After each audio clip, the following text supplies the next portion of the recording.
அனைவருக்கும் கணித வணக்கம்.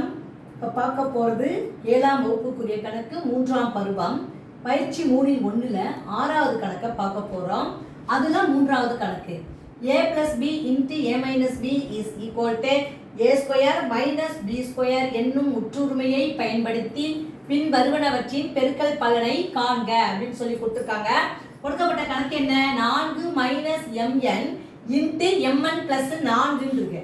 இந்த கணக்கை நம்ம முதல்ல என்ன ஆல்டர் பண்ணிக்கிறோம் அப்படின்னம்னா, இங்கே 4 மைனஸ் mn இருக்கு. அதனால நம்ம என்ன செய்யறோம், இந்த நம்பரை mn பிளஸ் 4நாலும் 4 பிளஸ் mnனாலும் ஒன்று தான். அப்போ நான் முதல்ல இதை என்ன பண்ணிக்கிறேன், 4 பிளஸ் mn, இது அப்புறம் into 4 minus mn equal to, இப்போ a என்பது இந்த கணக்கை பொறுத்த வரைக்கும் 4, b என்பது என்னது mn.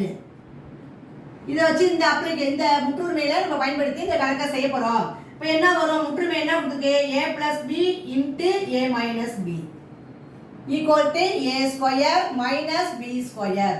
இப்போ கொடுக்கப்பட்ட கணக்கு என்ன, 4 plus mn 4 minus mn. இப்போ திரும்ப இந்த கணக்கை நான் எடுத்து எழுதுறேன், 4 plus mn into 4 minus mn equal to a square என்பது என்ன, 4 ஸ்கொயர் மைனஸ் b என்பது mn ஸ்கொயர்.